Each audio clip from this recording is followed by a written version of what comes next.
हाँ, सुप्रभातम। हाँ, तो आज आपके लिए हिंदी में पढ़ा रहा हूँ आपको। तो आपका जो पहला पाठ है कक्षा 9 का है, पाठ है मुंशी प्रेमचंद जी की एक प्रसिद्ध कहानी जो एक जानवरों पर आधारित उनकी विवेकशीलता और ज्ञानमत्ता पर बात बताई गई है। तो मुंशी प्रेमचंद जी हिंदी साहित्य के मूर्धन्य विद्वान, उपन्यास और नाटक के क्षेत्र में अद्भुत अपना योगदान देने वाले, उनकी पहली कहानी आपको पढ़ा रहा हूँ। तो दो बैलों की कथा। इस पाठ में ये बताया गया है कि जानवर भी कितने विवेकशील होते हैं, अपने मालिक, अपने कर्तव्य, अपने स्वाभिमान और आज़ादी कितनी प्यारी होती है वे अच्छी तरह से जानते हैं। तो इस पाठ के माध्यम से मुंशी प्रेमचंद जी आपको बताना चाहते हैं कि मनुष्य एक विवेकशील प्राणी होते हुए भी अपनी स्वतंत्रता, स्वाभिमान और कर्तव्य के प्रति कितना जो है कर्महीन है, उसी को यहाँ पर जिक्र करता हूँ। तो चलिए आपको मैं ले चलता हूँ दो बैलों की कथा। जानवरों में गधा सबसे ज़्यादा बुद्धिहीन समझा जाता है। कहने का मतलब कि अगर बुद्धिहीन प्राणी है तो गधा है। जैसा हम जब किसी आदमी को परले दर्जे का बेवकूफ़ कहना चाहते हैं तो उसे गधा कहते हैं। कहने मतलब कि जो मनुष्य अज्ञानी हो, मूर्ख हो, उसकी समानता गधे से की जाती है। गधा सचमुच बेवकूफ़ है। वास्तव में गधा इतना बेवकूफ़ होता है कि वह सामाजिक या अपने जीव जंतु के नियमों को जानता नहीं। अभी उदाहरण आपको देता हूँ। किसी वाहन के सामने अगर वो आ जाए तो कितना ही आवाज़ दी जाए वो हटता नहीं, क्योंकि वो गधा है। उसी प्रकार से जब मनुष्य अबोध हो, ज्ञानी हो, उसको कितना समझाया जाए, वो अपने ही मूड में रहता है, तो समझो गधा ही है। उसके सीधेपन, उसकी निरापदता से दे, अर्थात उसको गधा इसलिए कहा जाता है कि वो बहुत सीधा होता है, साधारण होता है, वो उसके पास सहने की क्षमता भी होती है, इसलिए उसे गधा कहा जाता है। इसका निश्चय नहीं किया जा सकता। गाय सींग मारती है। देखिए, ब्याही हुई गाय तो अनायास ही सिंगनी का उदाहरण कर लेती है। अन्य जानवरों में जैसे गाय, उसके अंदर ममत होती है। अगर उसके बच्चे को छेड़ता है तो सींग से मार भी देते हैं, अर्थात अपने सींग से सिंघनी का उदाहरण कर लेती है। कुत्ता भी बहुत गरीब प्राणी है, अर्थात गरीब तो है कि स्वामी भक्त। कभी कभी उसे भी क्रोध आ जाता है, लेकिन गधे को कभी क्रोध नहीं आता। जितना चाहो गरीब को मारो, चाहे जैसी खराब सड़ी गली घास सामान सामने डाल दो, उसके चेहरे पर कभी असंतोष की छाया नहीं दिखेगी। कहने का मतलब कि गधे को क्रोध नहीं आता। क्रोध न आने का लाभ आप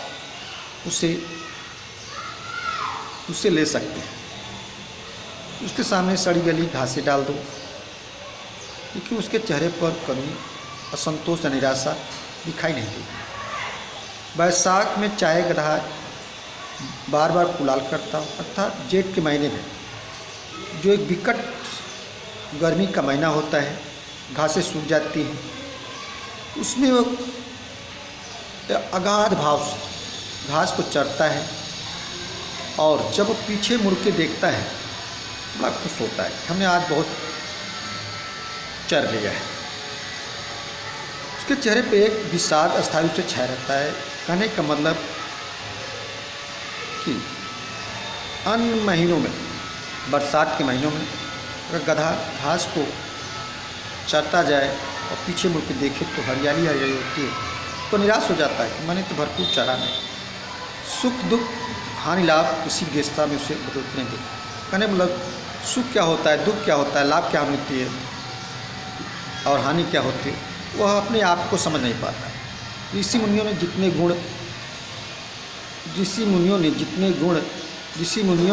गुण हैं ये सभी इसमें पराकाष्ठा है।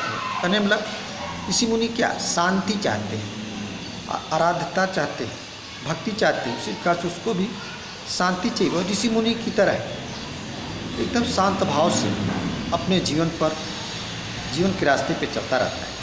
आदमी उसे बेवकूफ़ कहता है, लेकिन आदमी है कि उसको मूर्ख ही कहता है, गंवार कहता है। सद्गुणों का इतना अनादर कहीं नहीं दिखता। वास्तव में हमारा समाज ऐसा होता है कि जो विद्वान होता है, जो शांति होता है, जो सादगी होता है, उसी लोग गधा कहते हैं और अपमान के भट्ठी में उसे झोंकते रहते हैं। कदाचित सीधापन संसार के लिए उपयुक्त नहीं है। हाँ, आज के भौतिक संसार में सीधापन अपने आप पे कुल्हाड़ी मारने के बराबर होता है। भारतवंशियों को अफ्रीका में क्या दुर्सा हो, अर्थात उदाहरण दे रहे हैं कि दक्षिण अफ्रीका में भारतीय बहुत ही शांत प्रिय स्वभाव के थे। उनके साथ रंग भेद किया जाता था, बराबर हो जाता है ऐसे रंग भेद किया जाता था और उनके ऊपर अत्याचार किया जाता था। गुलाम बना करके खेतों में काम किया जाता था और तो उनके अधिकार को छीन लिया जाता था। तब पर भी वे कभी आपस में लड़ाई झगड़ा नहीं करते थे और चुपचाप अपने गम को सह लेते थे। वे जीवन का आदर्शों को स्वभाव में मान लेते थे और कभी भी ईंट का जवाब पत्थर से देना नहीं सीखा था। दक्षिण भारत के भारतीय लोग।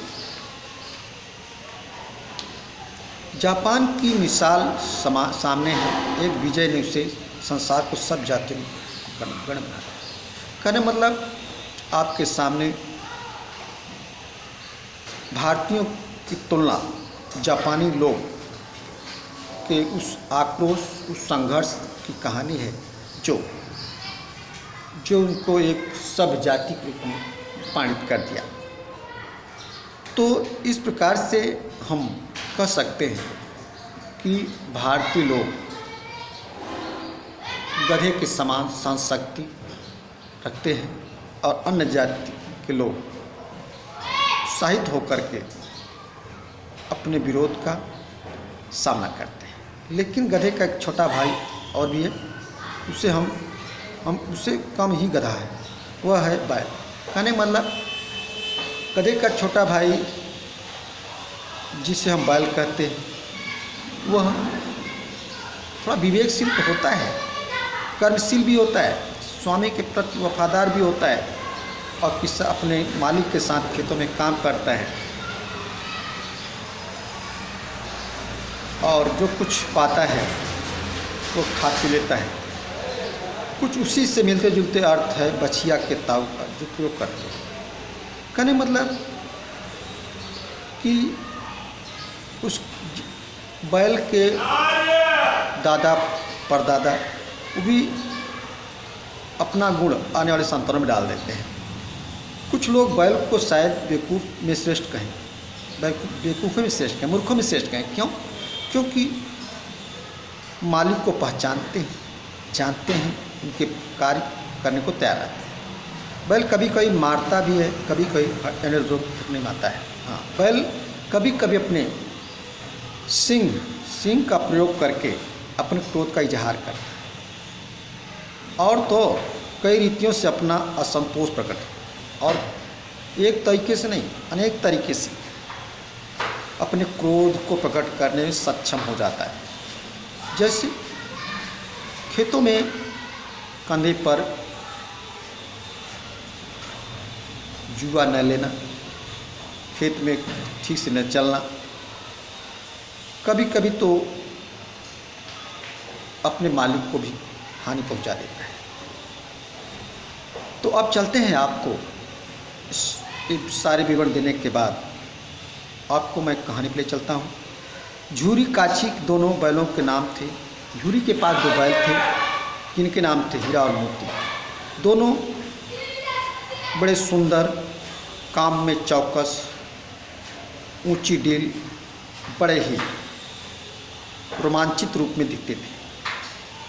बहुत दिनों साथ साथ रहते रहते दोनों में भाईचारा हो गया। कहने का मतलब दोनों हीरा और मोती साथ साथ रहते थे, जिसके कारण वे भाईचारे की भावना उनमें पैदा हो गई। दोनों आमने सामने आसपास बैठे हुए एक दूसरे से मुख भाषा विचार विमर्श किया करते थे। कहने का मतलब कि प्राणी वास्तव में उनके पास स्पष्ट वाणी नहीं होती, लेकिन अपनी मुख भाषा से अपने विचारों का आदान प्रदान कर लेते हैं।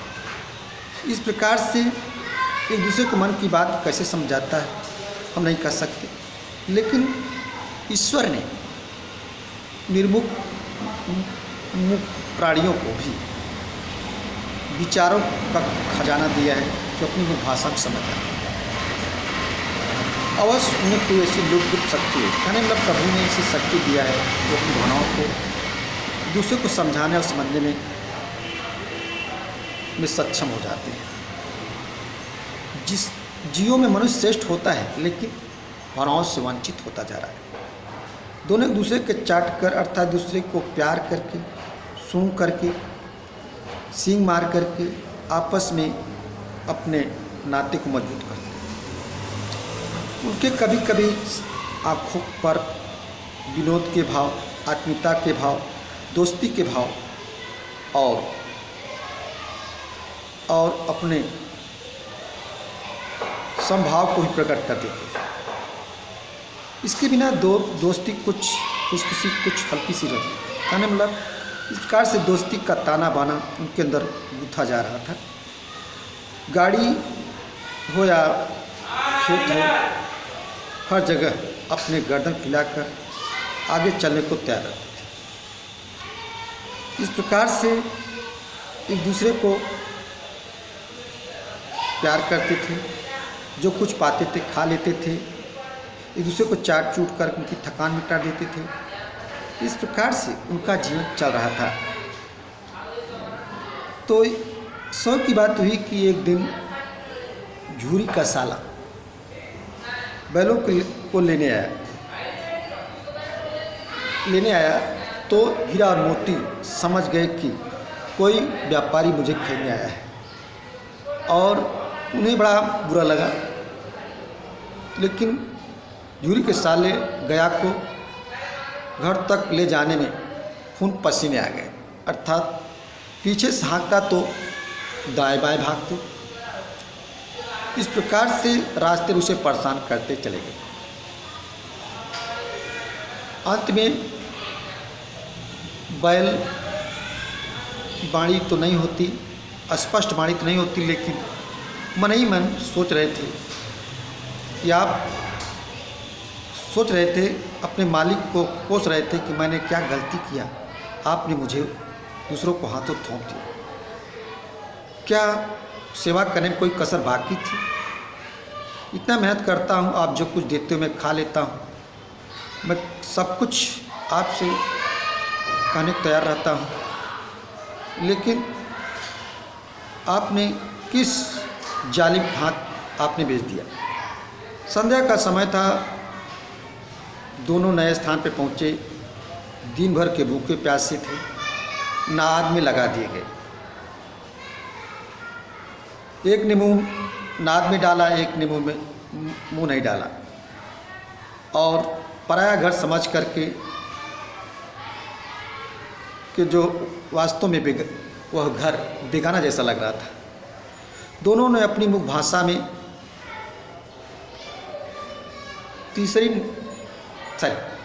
तिरछी नेत्रों से देखा और जो कुछ पाए खाए पिए, लेट गए, बैठ गए। गांव में सब लोग सो गए और हीरा मोती ने रात्रि में बंधन तोड़कर घर की तरफ चल पड़े और इस प्रकार से वे झटाझट रास्ता पकड़ा और प्रातःकाल होते होते झूरी के घर चरनी पर जहाँ खाते थे खड़े हो गए। झूरी ने देखा दोनों बैलों के पाँव में कीचड़, आँखों में एक विद्रोह के भाव झलक रहे थे। झूरी बैलों को देखकर बड़ा प्रसन्न हो, बड़ा गदगद हो, दौड़ कर उन्हें गला लगा लिया, प्रेमालिंगन किया और उन्हें चुम्बन का दृश्य बड़ा ही मनोहारी था। गांव और लड़के सब जमा हो गए, तालियां बजाए, स्वागत किया। गांव के इतिहास में घटना अभूतपूर्व कभी नहीं हुई थी। दोनों पक्ष वीरों को अभिनंदन पत्र देना चाहिए। आपस में विचार विमर्श किया गया। किसी ने घर से रोटियां लाई, किसी ने गुड़, किसी ने चोकर, किसी ने भूसी। उनको खिला पिलाकर उनका स्वागत किया। एक बालक ने कहा, ऐसे बैल किसी के पास नहीं है। दूसरे ने समर्थन किया, इतनी दूर से दोनों अकेले चले हैं। तीसरा बोला, बैल नहीं है, वो जन्म के आदमी है भाई। झूरी की स्त्री ने बैलों के द्वार पर देखा तो उसके सिर से पांव तक आग लग गई और मन ही मन बोली, नमक हराम बैल, एक दिन वहाँ काम नहीं किया, भाग खड़े। झूरी अपने बैलों पर आक्षेप न सुन सका। नमक हराम क्यों है? चारा दाना न दिया होगा तो क्या करते? स्त्री ने रोग के साथ कहा, बस तुम ही तो बैलों को खिलाना जानते हो, और तो सभी पानी पिला कर रखते हैं। झूरी ने चिढ़ाया, चारा मिलता तो क्यों भागते? स्त्री चिढ़ गई, भागे इसलिए कि लोग तुम जैसे बुद्धुओं की तरह बैलों को सलाते नहीं, खिलाते हैं तो रगड़ कर जोतते भी। दोनों ठहरे कामचोर। अब देखूं कहाँ से खली और चोकर मिलता है। सूखे भूसे के सिवा कुछ नहीं दूंगी, खाए चाहे मरे। यही हुआ। मजूर को कड़ी ताकीद कर दी गई। बैलों को खाली सूखा भूसा सामने दे दिया गया। बैलों ने नाद में मुँह डाला, फीका फीका सा लगा, कोई न चिकनाहट न कोई न रसीला पदार्थ। आशा भरी आँखों से द्वार की तरफ देखने लगे। झूरी ने मजबूरी से कहा, थोड़ी सी खली क्यों नहीं डाल देती?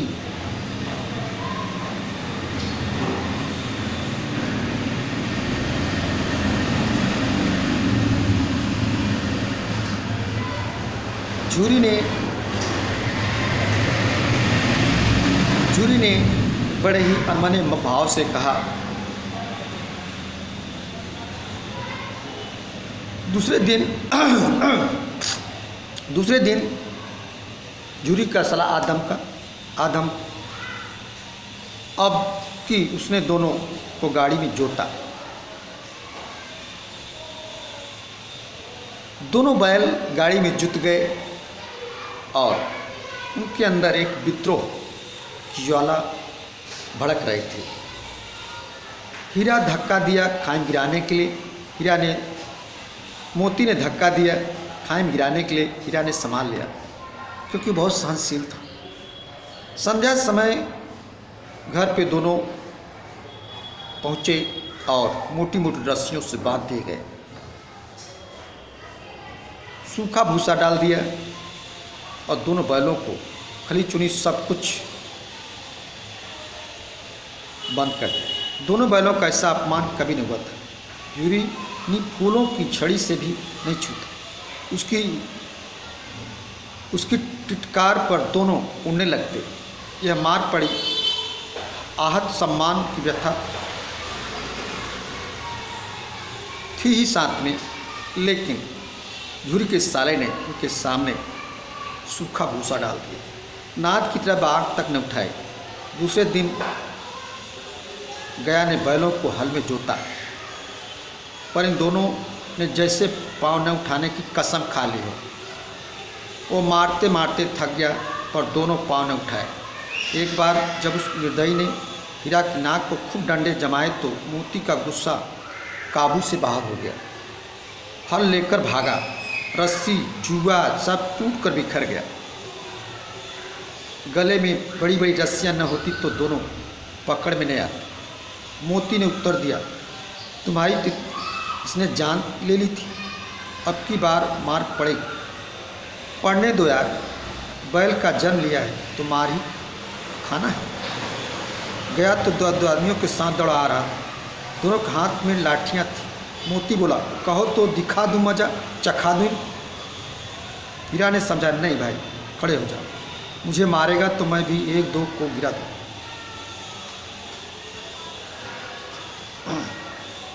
नहीं, हमारी जात क्या धर्म नहीं है, हीरा ने समझाया।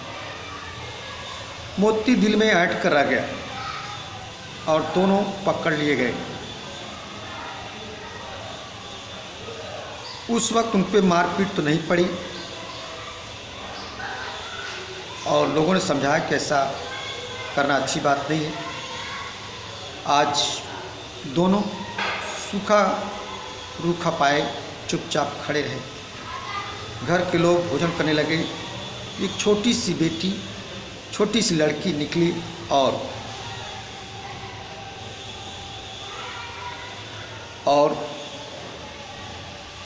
दोनों को रोटी देने के लिए